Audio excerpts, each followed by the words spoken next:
Ladies and gentlemen, welcome along to The Bat and the Bandit, episode 27, on what is undoubtedly the fucking hottest day of the year. So uncomfortably we're not meant for this kind of we're not. weather. We're not meant for this. Us people on this island aren't meant for this. And here, this is take 2 actually, because we just realised we started this a minute ago, and we just realised that Phil's microphone wasn't even plugged in. Well, this is what we have a producer for. No. You know, at the end of the day, we're quite simply the talent. Jack, I think I heard him saying he'd plug it in himself. Did you? Yeah. I'll tell you what, if these cameras were recording, go back and let's have a fucking look. Will we? All right, you fucking rats.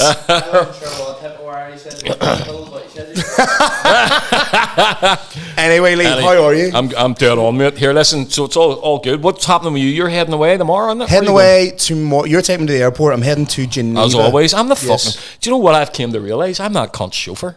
That's you know what I mean. I wouldn't say that. I would say you drive me about. Why not? I don't think I've been. I don't think you've drove me anywhere. How long? No, there was like a 4-month period where I wasn't drinking. Right. Where you got fucking lifted and laid.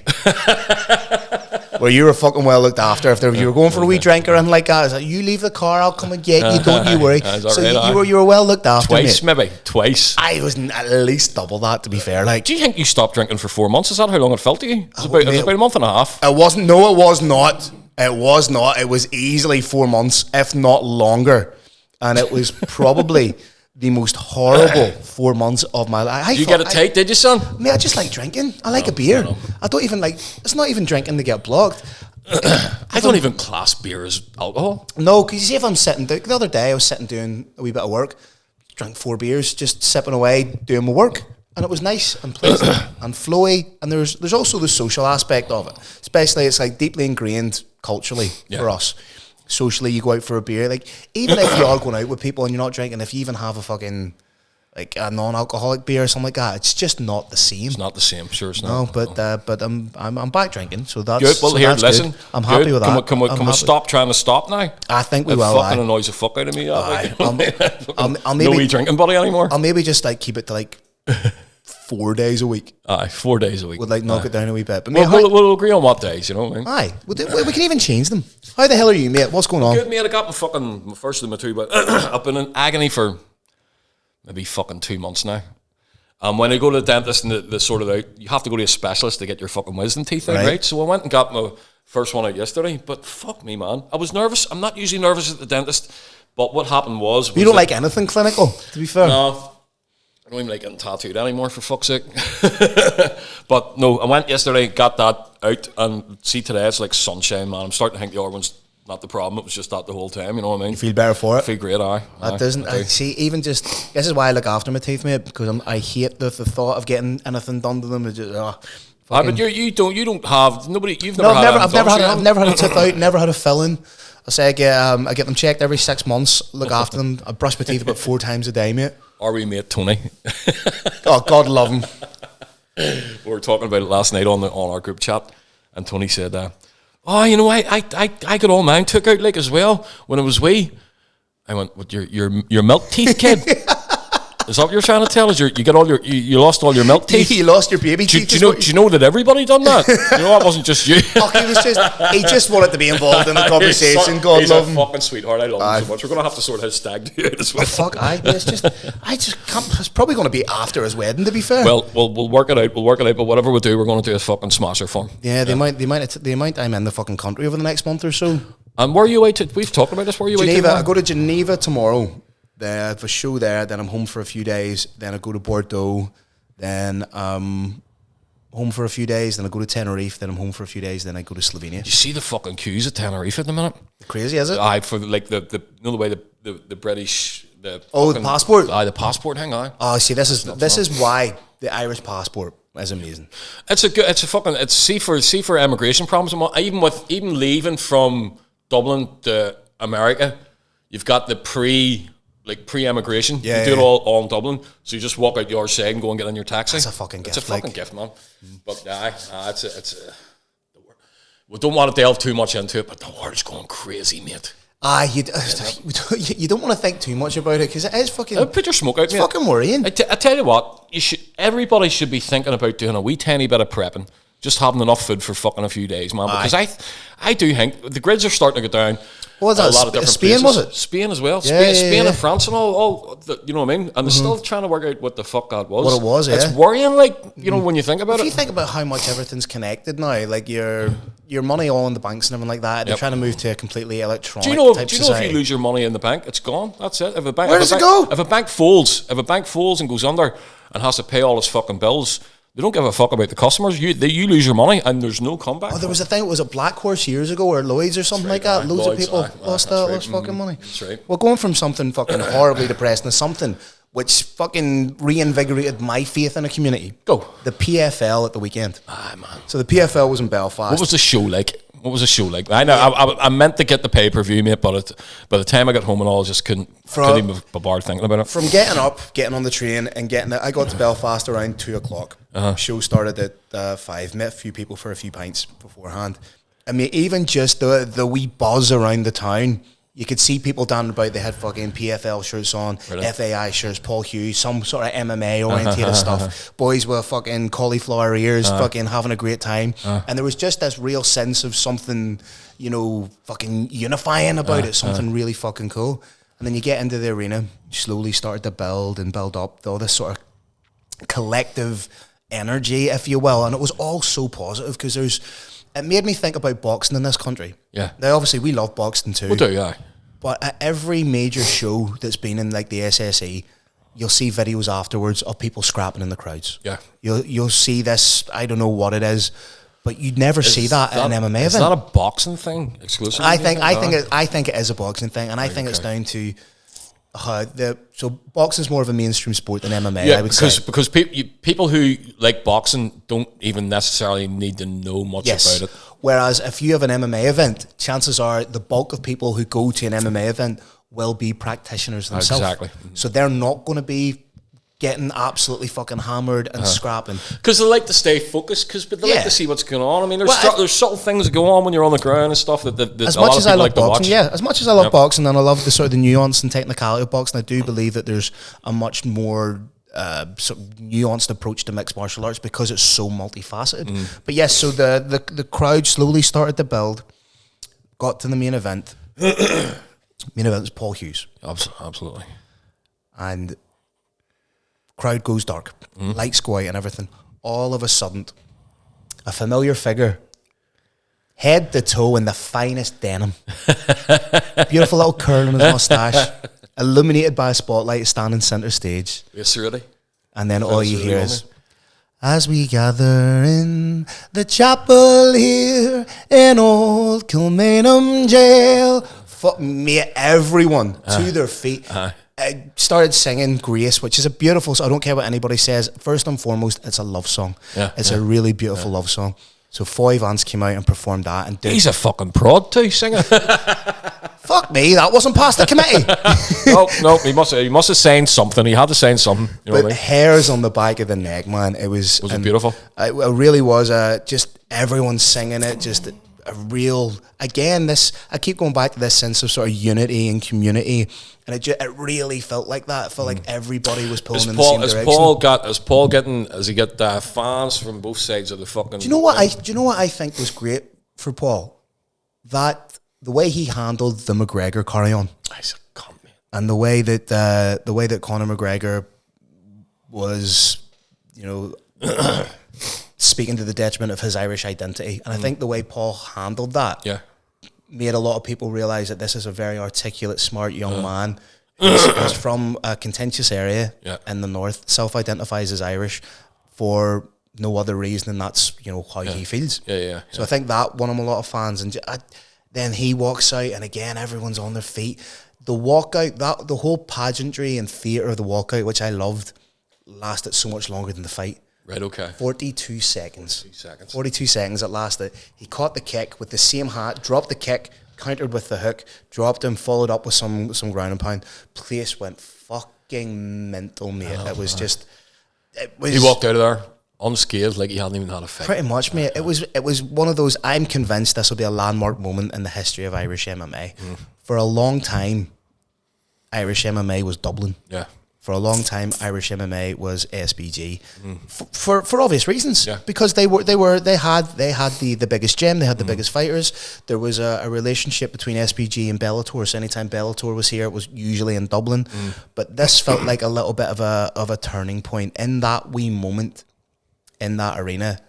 Belfast was Irish MMA, and you could really sense that. And again, this whole ethos of community and people walking out and people who didn't even know each other were like, that was fucking amazing, chatting away, bouncing off one another. It felt like this really unifying moment, and it was so fucking good. It's always nice to see how you react with things like this, and when you're explaining it, I can see you're fucking excited, man. I was fucking emotional at the end of it. I was like, fucking, and it was nothing to do with... Man, I'm sorry now I missed it. I was just so fucking busy with everything else, you know what I mean? I should have tried to get going with you, but that's just the way it is. But here, real life happens, mate. But again, I don't know whether it was the 5 pints of Guinness beforehand or the 5 pints of Moretti, but again, it felt like it meant something. Do you know what I mean? It felt like more than a fight show. It felt like without sounding too fucking dramatic, felt like a tonal shift in a movement. Yeah, which was really, really lovely. And then for that to be spearheaded by Paul, and coming out flanked by Liam Shannon, Pat McAllister, Joe McColgan, there was a real beautiful lineage to see there. And how did you get on it? Were people talking to you? Were people recognising you? I was obviously I knew loads of people at it, so I was standing and chatting away with people about it. But there was people you didn't know were coming up and talking to you and all as well. Once or twice. Look, I'm getting fucking embarrassed now. I think they were just asking for directions. But ideally, the only, from a very, very self-indulgent point of view, the only knock I would have is that I would have liked to have been working it in some capacity. Well, listen, that could happen. You never know. But what a moment for Irish MMA. What a moment for Paul Hughes. He's solidified himself now as, I would say he is the biggest superstar in Irish MMA. I know. And see when I think back to him coming up and sparring and all at EFR, me and Leroy Harrison and all there as well. Just all of us, and he would have come in, he was just a kid.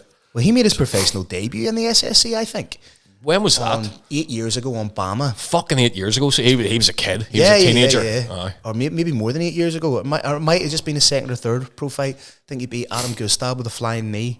But yeah, for that to come full circle, him main event. Not only that, but then Alan Philpott was in the co-main event. Alan Philpott. Which how did he do? I lost second round rear naked choke against Lewis McGrillen, but McGrillen's being groomed as like the next big thing in the PFL. They also made the announcement that they signed Keelan Loughran. Right, okay. Which I think is a great signing. Fantastic. Keelan. PFL going to be they're never going to be UFC, but are they getting up there? Or where are they at with that, do you think? They're probably the number 2 in the world. Right, okay. But their model's very different. Yeah, there's tournaments. There's a different kind of structure. I think they give tournaments. Yeah, that's an interesting fucking thing. 2 or 3 fights in a day. You mean? No. Over the course of like a year, right? Gotcha. Something like that. You've and then they have territories as well. Right. So you've got PFL Europe, you've got PFL Africa, worldwide, the Arab regions. I think they have Oceania now. So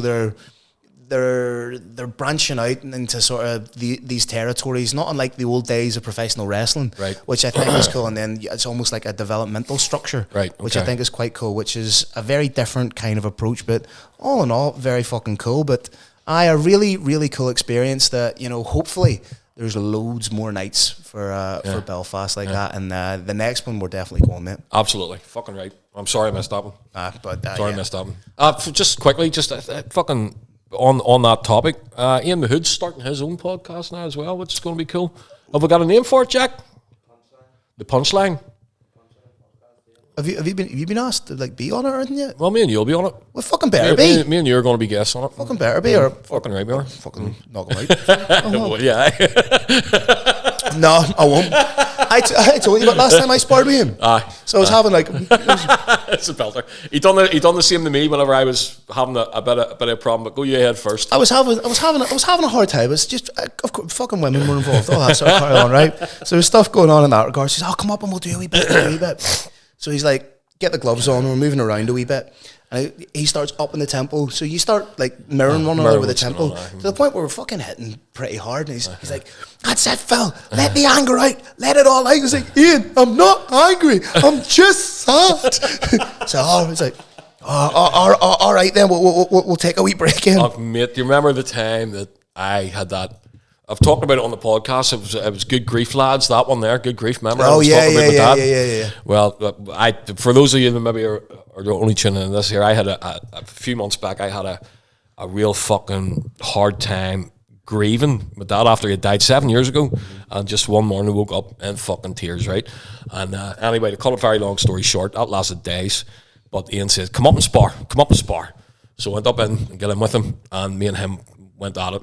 Obviously, him fucking dropped me with fucking body shots and all, you know what I mean? But in the end of it, mate, it was so fucking therapeutic that I sat in the middle of that ring, him with his arm around me, my head and his shoulder, crying the eyes out. Fuck me. Crying, sobbing the fucking heart out.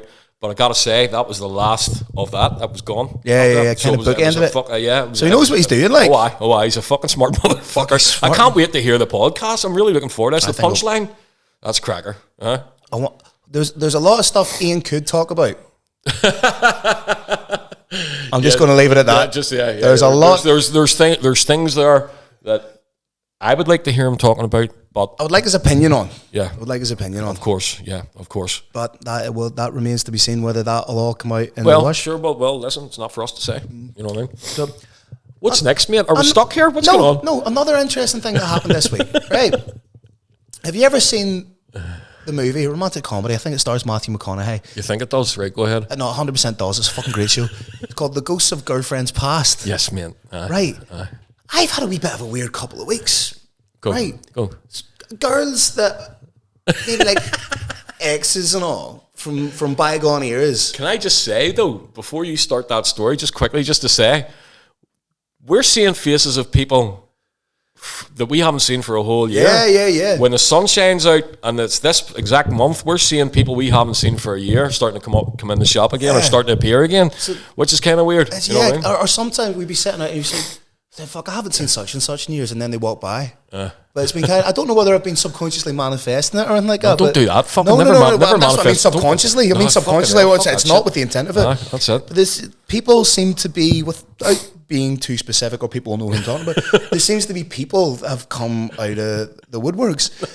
And obviously, right, when you get a wee bit kind of reflective on stuff like that, you're wearing rose tinted glasses. Yeah, of course. So you're like, fuck, maybe I did love them. Maybe they were the one waking up in the morning picking out different one each time, being like, no, it was definitely that one. That's the one I was meant to be with. And you know what? At the time they annoyed the clean fuck out of you. And you know in your heart of hearts, if you were to fucking go back into anything like that, you'd be raging after a week. You'd be annoyed with yourself. But you can't. There's something a wee bit fucking emo and gothic to revel in the melancholy of it, to be like, have a wank and go to sleep, mate. Have a wank and go to sleep. First thing in the morning, though. I know.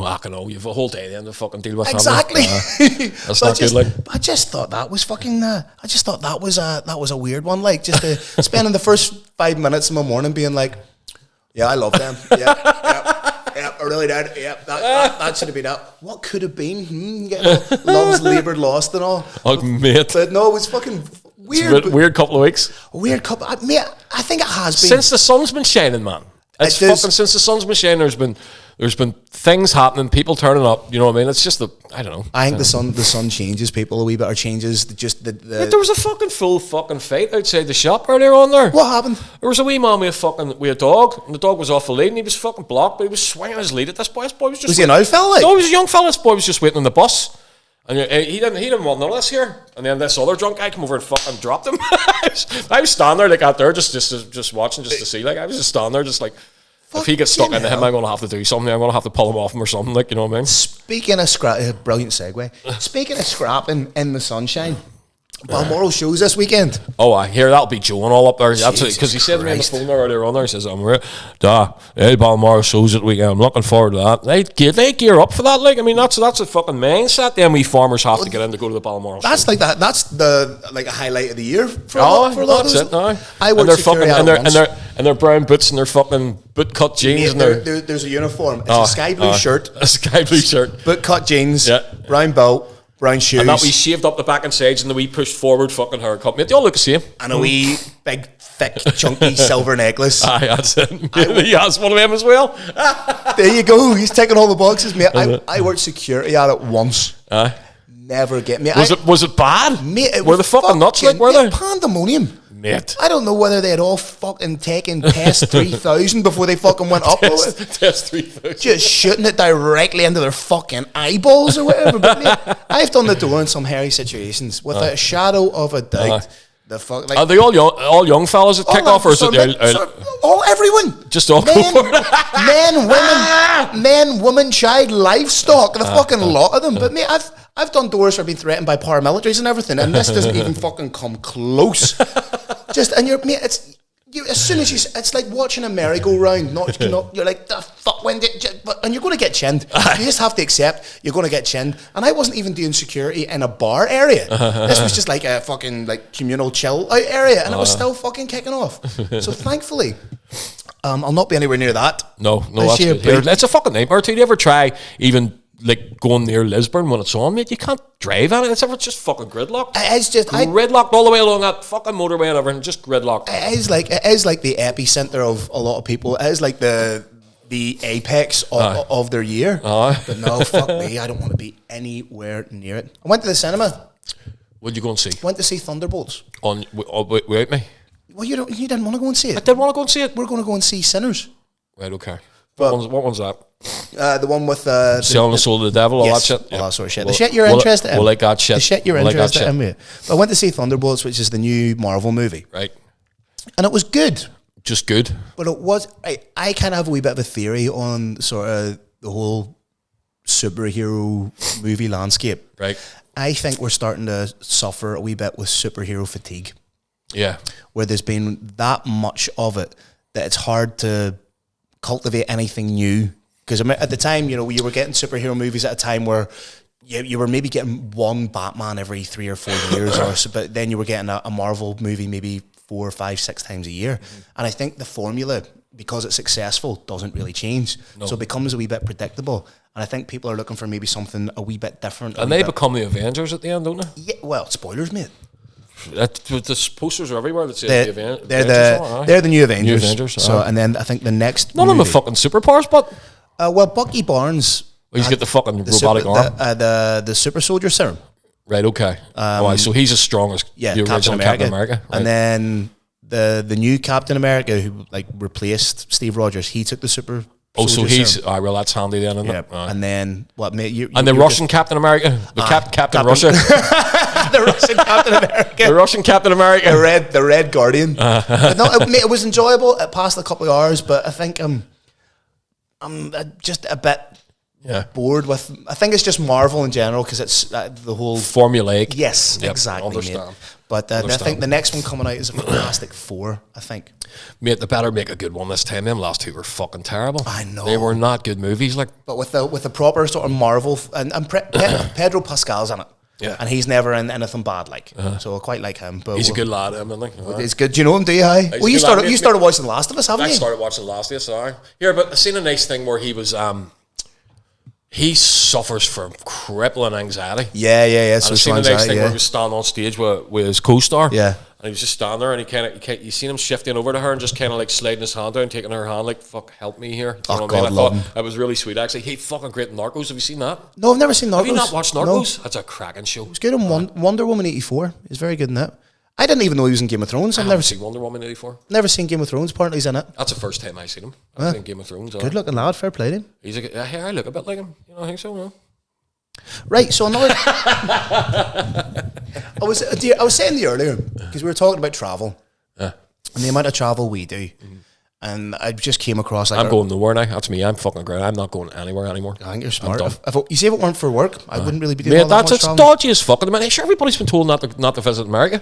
Everybody's been told do not go to America. You're going to get your phone took off you. They're going to go through your laptop. Anybody's bad mouthing Trump at all or getting fucking lifted or sent home. Which is pretty much everybody. That's it. Well, that's the level of paranoia in that fucking government. Imagine getting all that way and just having to turn on your heel and fucking come home. I know. I'm not even chancing it. I was meant to go in September. I'm not going. No, not having it. Not having it. But there's been I don't know whatever it's just because we have been fucking. We have been a wee bit. It's easily found too. There's no point in even fucking trying. Not even a wee bit. But there's also been, I don't know if it's because of social media or whatever, but I'm also seeing like loads more videos of like people losing their shit on planes and like contention, people being taken off planes. And so there was an issue. It was a flight going from Tenerife to Liverpool. Woman, 44 years of age, with her kids and everything, with her husband, was drinking like her own duty-free vodka. Refused to put it away, ended up getting lifted and thank God a suspended sentence and all that. But that's become like commonplace, almost like part and parcel of going away. Somebody will be acting up on a flight home. With the amount we've travelled, have you ever seen anything? Or no, and I'll tell you why. I feel like I've been very lucky with it. I haven't even sat beside anybody who's been uncomfortable. Right, but to be beside, really. Which, if you think about it, a lot of averages would dictate, you're fucking getting away with. I know. No, at this stage of the game, I can't. There's nobody that I can kind of think of that has been a fucking melter beside me around. Like, you know what I mean? I don't mind kids and all behind. That doesn't annoy me. No. But you know, I haven't had like a fucking 40-stone man trying to squeeze across two seats. I've had a big unit beside me. Of a boy, have you? Aye, that was. I think I was just recently coming back from. Do you remember your woman? The fucking a couple of years back. The woman that was shouting about whoever she was sitting beside, I can't remember what way it was, but whatever it was she was sitting beside, she freaked the fuck out. She says, I want off this flight. I am not flying with him. That is not fucking human, whatever that is. Do you remember that? Yeah, it was she had a proper fucking... She was like an American girl in like a white vest top or something like that. Yeah, American girl. But she had like lost the massive plot. Tits. Anyway. But she, whatever she's seen, she says, that motherfucker is not, she was just going, that motherfucker's not real. Let me off this flight. I'm not flying. I think a lot of it might be to do, more and more people are taking medication to fly, and the likes of Ambien. So more and more Americans. What's Ambien? Ambien's like a sleeping tablet. Right, so like a Valium? But if you don't go to sleep straight away, it can cause hallucinations, and that's what a lot of people are... Fucking hell. Are blaming for it. I took a Xanax on a flight once. I took a Xanax years ago as well. Mate, I was rolling around the walls for fucking the whole day after. Like, I just couldn't pull myself together. I was coming back. It was a long flight. A fighter who shall remain nameless gave me a Xanax and was like, so take a drink a whiskey and go to sleep. Yeah. So I took a whiskey and was like, do you know what? I'm going to go to the bathroom here first. Just last thing you want to do is fucking piss yourself on a long haul flight. So I get to the bathroom. As soon as I get to the bathroom, I'm like, ooh. Everything's a wee bit wavy. I'm just going to put the lid of the toilet down. I'm just going to sit down for a bit first. Next thing, all I hear is, oh shit! You fall asleep? You fall asleep on the chair, on the fucking throne? Did you? I was like, yeah. Mr. Campbell, is everything okay? He's like, yeah. Just finishing up. We'll be right out. No worries. It's just you've been in there for a few hours. So oh shit! Did you go in and fall asleep? I had passed the fuck out, so I'm never going anywhere near a Xanax to help me fucking sleep on a flight again. But the one I took was in America a lot of years ago. And comes like in a wee bar. Like it's like a wee bar. You can split in half. But you meant to split it in half. You're meant to. Like I took a whole thing, but same as you. I can't fucking not take the whole venom. But I was rolling around the walls. I was like fucking trying to get places. I was just like, oh my god, what the fuck? You know what I mean? Couldn't pull yourself together at all. Like no, I'd rather be groggy and like stay awake than just because you. But that's a big thing with those sleepers. Any sleepers or anything like that. If you fight to sleep, it gets weird. But I was Quaaludes and all back in the fucking 70s. That was the thing with him. You had to fight through the sleep to get to the good bit. I'm not giving you a blow by blow how to do it here. I'm like, I don't do that shit. But then how easily that like Americans can get hold of that kind of shit. Oh, that's just there. Like, but that's how they make their fucking money. They keep, without sounding like a fucking conspiracy theorist, they keep the country kind of dulled. Okay, placated. That's it. Everybody in America. You know, are you on any medication? I'm not. I've never been on anything. I've never been on any antidepressants or anything else. I've asthma medication. But that's it. Would be it. I don't take and haven't had and haven't needed. Thankfully, touch fucking whatever I can touch here for anything like that, man. And that's unheard of in American. Like we had young fucking Isaac over here. Yeah, Isaac for a week, lovely kid, but he couldn't believe like that. That nobody, everyone's not medicated. Everybody's not medicated off or not. Well, you only look at I've been in America a few times, and if you're in the hotel room and you stick the TV on, every other advert is is for a pharmaceutical brand, and it's stuff like, "Are you a human? Do you have a face? Well, you might need this." And then it gives you the really fast list after it of the side effects. Yeah. You know what I mean? So it could be something for fucking hay fever. Let's say may cause drowsiness, erectile dysfunction, shitting yourself. Shitting yourself, or it may cause fucking suicidal thoughts, like Suicidal for a fucking ideation, antihistamine, and you're just sitting going, which then means you would need to take something else. Oh, aye. Probably produced by the same company. Right, so there's a knock-on effect there. Yep. It's a fucking strange old world we live in now, boy. Should we take the old tinfoil hats off and jump into a few listener questions? Okay, go ahead, mate. Yeah, let me see. Good. You're going to have to chat for a wee bit while I find them here. So, folks, this is Phil Campbell. Phil's world. Huh? Aye, fuck. Here, I put that up the other day. Go ahead. There's no nick out of Trump's ear, mate. What do you mean? Well, when he got shot in the ear that time, there's not a fucking mark on him. And there wasn't a mark on him 3 days after when he was talking. Like, did he not have like a bandage on for a long time? He had a bandage on for a couple of days. When he took it off, his ear was unfucking marked. Well, but the problem was, that's a fucking needle round. Like, a needle round's going to burn you in the way past. Well, we did say at the time that it might have been a wee bit. I know. Cloak and dagger and conspiratorial. I know, but it's a bit too fucking obvious, isn't that? You know what I mean? It's a bit too like, we'll plan this here, but we need to plan it in such a way that he needs to be better hidden than he is, and if anybody points him out, the FBI agents, they have to at least pretend that they're going to fucking do something about it. He was on the roof, and like he was pointed out, and the Secret Service don't worry about it. Got it covered. Yeah, got it covered. Fucking madness, mate. The world's fucking topsy-turvy. You see, the more you think about it, the more I'm thinking it'd be great if you weren't a critical thinker and you weren't analytical, because then you'd just be able to fucking breeze through, wouldn't you? I know, but you'd be one of the fucking quick 90% dead whenever shit hits the fan, and you have to start fucking surviving. You know what I mean? You have to think critically, mate. You have to think about what's around the corner and what's possible. Wow. You know, it wasn't all that long ago, World War II, mate, and that changed the fabric of fucking space and time. That fucking war, you know what I mean? Fucking hell. Aye. Didn't it, like, when you think about it? Let's hope we're not around the corner from something like that again. No, that there. Anyway, all it would take would be for the fucking grid to go down for an amount of time, even a month, and that would be businesses fucked. Oh yeah, all the ports would be fucked, banks would be fucked, people wouldn't have money. Do you know what I mean? Well, you gotta know how to look after yourself a wee bit if you're going to fucking survive from this scratch shit. again. Right. Anyway, so Volume 3 and Paul Hughes, 42 seconds against Bruno Moran to discuss. We did that at length. Yep. Fucking absolutely fantastic. Big Adam Porter, blondes, brunettes, or redheads? Fuck, I like a brunette. Like, whatever will have me. To be fair, do you know what? I'm not. I want to pretend it's more about the connection you have with somebody. Like, no, if they're interested, chances are we're interested. They've got a big arse. You fucking alien. Huh? I likes what I likes, and if they have a few daddy issues as well, Christ. After we were talking about Finn McCool last week, so after Finn McCool and the Giants Causeway last episode, do you have a favourite folklore or legend?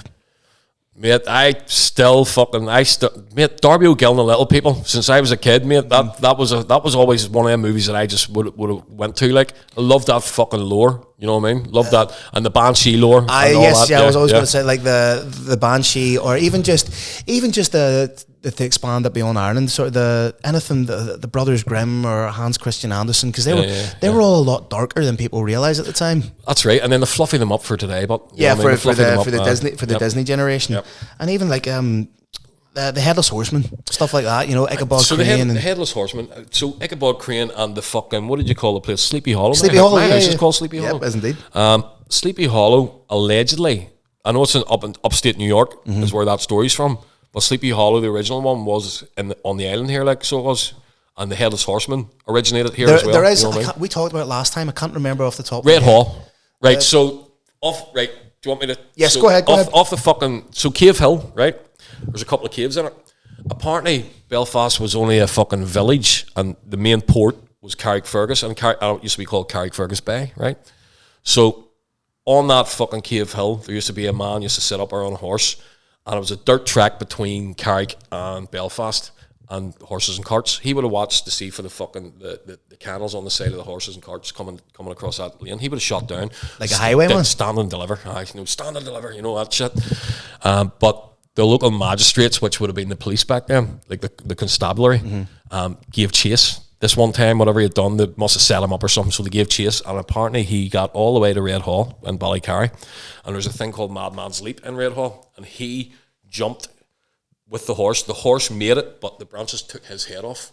like the overland branches Fuck took me. his head. So this is a famous legend, and that was the legend of the fucking headless horseman. Yeah, That's cool as fuck. allegedly would have been seen loads back then. Like, You thought you would have heard more of that in and around Halloween. well, do you know the fucking Seven Sisters? Yeah. Along the back of Red Yeah, Hawk coming yeah. out of Gleno, right? So my dad, when he was a kid, jumped on the back of his bigger cousin's bike, Jamesy. Motorbike. So this is fucking brilliant. I remember my dad telling me this. We were coming over the fucking Seven Sisters, and he told me, he says, I had to walk home from here one time. He says, I was about 10 years old. It was fucking pitch black, shiting myself. So Jamesy had hit the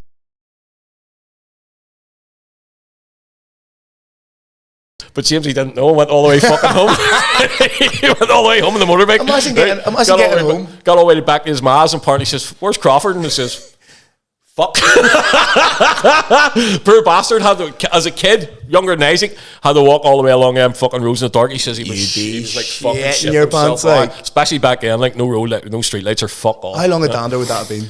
Fuck the kid. Yeah. Fuck about 2 hours. Like, Oh, isn't it? Jesus. I'm sure he went back out looking for him or something. I didn't get that part of the story. Like, I just imagine my dad standing there. My dad was with that sort of shit. He was a brave old cunt. Yeah. When it came to spooky stuff, he The didn't like it. You know what I mean? paranormal, yeah, So him having to walk home at 10 years old, maybe with a wee fag in his pocket. You know what I mean?